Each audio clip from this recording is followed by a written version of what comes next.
A major Nintendo Switch E3 announcement has online play, and the game went from meh to must buy for me. Fortnite, Sony, Nintendo, what's going on with this situation? Panic Button is working on another big Nintendo Switch port, and who won E3 now that the dust has settled? All that and much more in the Friday, June 15th edition of RGT News. Let's go! RGT News coming at you right now. Woo! RGT 85 coming to you with the freshest video game news.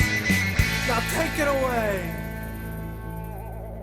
So I'm going to keep it real with you guys. The Mario Party series has been absolute trash in my opinion for many years now. The Wii U version of the game was just absolutely atrocious. I remember reviewing that for a Nintendo enthusiast, and I just had an absolutely miserable time with the game. Another version came out on the 3DS, and it was just seemed like more of the same. And then they did that compilation of mini games on the 3DS as well. That was a bit better, I feel, but still, it was just not a fun Mario Party experience for me because of one main reason. I don't have many local friends anymore. As you get older in life, you start to realize that friends go all different places. And living in a place where I don't really know anyone, I didn't really have too many people to enjoy Mario Party with. And Super Mario Party was of course unveiled at E3 as a 2018 Nintendo Switch exclusive, and I immediately was just kind of like, meh. Like, it looked cool, don't get me wrong. I liked what they did with the multiple Nintendo Switch units as well. I thought that was really interesting. But I was like, great, another Mario Party game where I cannot play with my friends because my friends live all over the world in different places.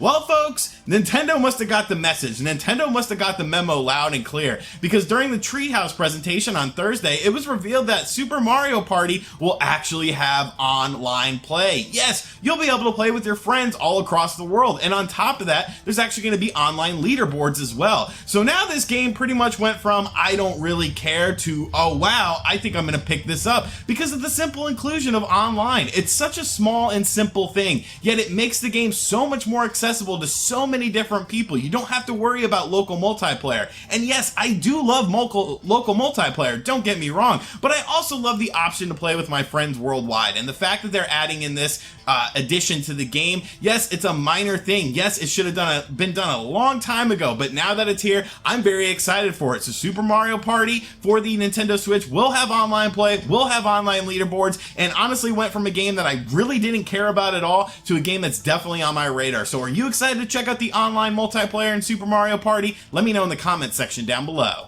Fortnite has finally hit the Nintendo Switch, and it's doing some pretty interesting things. I'm showing footage from the Xbox One version of the game, but it's essentially the exact same game, except you can play it with you wherever you go. I actually won my first match while on the toilet. I'm not even joking with you. I had to go to the bathroom, I sat on the toilet, next thing I knew there was only 5 people left, and I was like, well, I'm just gonna sit here until I win, and I won, and I was ecstatic. And it seems like a lot of people are enjoying Fortnite on the Nintendo Switch. It has been downloaded over 2 million times in just the first 24 hours. But there was one thing that was pretty interesting. I was not able to log into my Epic account, and many people were not able to log into their Epic account, which was very strange. And we ended up finding out the reason why. It seems like Sony is blocking you from accessing your Epic account on the Nintendo Switch to play this version of Fortnite. You actually have to make a new Epic account just to play the game. And while honestly that's not a big deal for me because I don't have much tied, if anything, to my Fortnite account on the PS4, the Xbox One, and now the Nintendo Switch, a lot of people were upset by this because they were not able to access their stuff. And the game does offer cross-platform play as well between the Xbox One and the PC, but Sony once again is not doing any sort of cross-platform play. We've seen this with games like Rocket League as well, where Sony just does not participate, and they're definitely within their right to do that. But I think blocking Fortnite accounts from being accessed on the Nintendo Switch because they're accessed via the PS4 is very anti-consumer, which is pretty strange considering how strong Sony has been this generation. Speaking of Fortnite on the Nintendo Switch, they must be absolute technical wizards at Epic, because now the game has native voice chat. You simply plug in a headset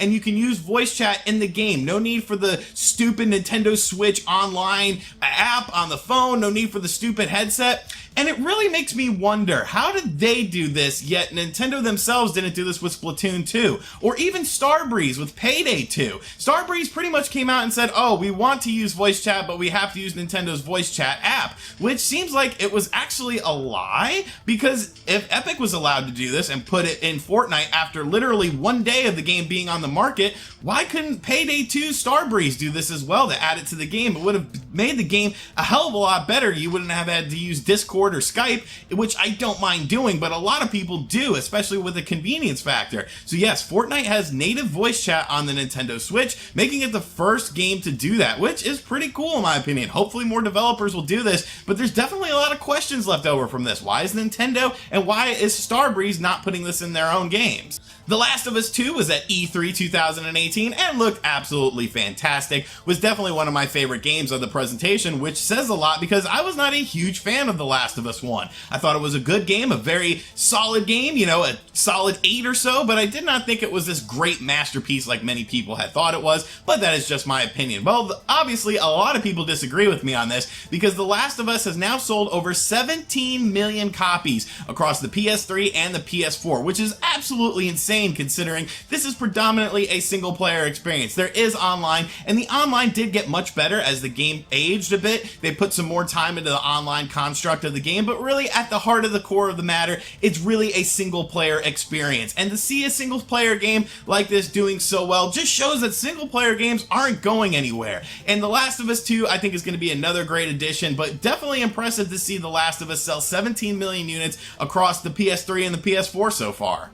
Panic button, panic button, panic button. When people talk about panic button, I get interested because these dudes are technical wizards. Let's look at Doom on the Nintendo Switch. There's no reason this game is looking as good as it looks. There's no reason that this game can run as well as it runs. Yet we have the full Doom experience in the palm of our hand. Wolfenstein 2, supposedly no shortcuts were taken in this game. Everyone that's played it so far has said it's been really great compared to the PS4 and the Xbox One version of the game. I, of course, will be the judge of that because I will be doing a review of Wolfenstein 2 on the Nintendo Switch. But when Panic Button talks, I listen because these dudes are technical wizards. They're doing switchcraft in their studios with like multiple switches and like a pentagram and lights and candles lit around it to summon demons so that they can make these awesome games. And Panic Button has announced that next month they will be revealing another massive Switch port that is coming to the Nintendo Switch. And now everyone's talking. Is it GTA 5 finally? Is it Fallout 4? What game could it be? Honestly, I don't even care what game it is because honestly, when Panic Button does something, you know it's going to be top quality. A definite day one purchase for me, but I guess there's a lot of speculation, so let me know in the comment section down below what game you think Panic Button will be working on for the Nintendo Switch and announcing next month. And finally, we did a ton of E3 coverage on this channel. Thank you guys so much for sticking around with me, but there's the big question. Who won E3? We obviously covered all of the big press conferences. We covered Nintendo, we covered Sony, we covered Microsoft. Good things from all conferences, bad things from all conferences. Very briefly, I want to go over the conferences and then we're going to decide who the winner is for E3 2018. First up on the docket, let's talk about Nintendo. Obviously, Nintendo showcased some interesting stuff. Super Smash Bros. Ultimate is back. All the characters are in the game. The game looks absolutely fantastic. They also showed off Pokemon Let's Go Pikachu, Let's Go Eevee. Another fantastic looking game that's going to sell like absolute hotcakes. Super Mario Party was revealed as well, and now that it has online play, I care a lot more about it. We saw Project Octopath. We saw things like FIFA 19, Dragon Ball FighterZ, Z, Fortnite coming to the Nintendo Switch. It was definitely a solid presentation, but there was definitely way too much Smash Brothers for my liking. On the Xbox One side of things, we got confirmation that they've purchased 5 new studios. Gears of War is coming in 2019. Halo is coming in 2019. They showed a bunch of awesome third-party games. They showed Forza Horizon 4. Definitely a very strong presentation from Microsoft, but definitely lacking in the 2018 department as well. And then Sony, you had so many cool games from Sony as well. You finally saw more of Death Stranding, and it just left you with more questions than you had originally. You saw The Last of Us 2, which looked absolutely impressive. Ghost of Tsushima, which is another 2019 release that looks really interesting as well. And of course, Resident Evil 2, which will be a multi-platform release that I am absolutely ecstatic for. I cannot wait to play that game. So everyone had their high points, everyone had their low points. Definitely some plotting presentation on Sony's part, definitely the lack of 2018 on Xbox's part, and definitely no real big surprises from Nintendo during Nintendo's part. So who won E3? Which of the 3 companies had the best thing? Who cares? You know who won E3? Gamers won E3. Because there are so many freaking games coming out for this year and next year and the future, and they all look awesome. We saw so many awesome games. There were surprises from Nintendo like Daemon X Machina and Star Fox and Starlink, which nobody thought would happen. And now all of a sudden that game went from like a game that was like, oh, you know, I might check that out, to arguably one of the coolest third-party games of 2018. You have Microsoft coming back to the forefront, putting development in gaming and putting new development studios at the helm for their games. You had Sony knocking it out of the park with games like The Last of Us 2 and whatnot. It was just a fantastic E3. There was something for everyone at this presentation. So who won E3? The gamers won. We won. Everyone wins at E3 2018. Alright, and that is going to do it for RGT News for Friday, June 15th. Yes, E3 has come and gone. Honestly, I am tired of talking about E3, but thank you guys so much for sticking around with me. We had to wrap up some E3 stuff this week,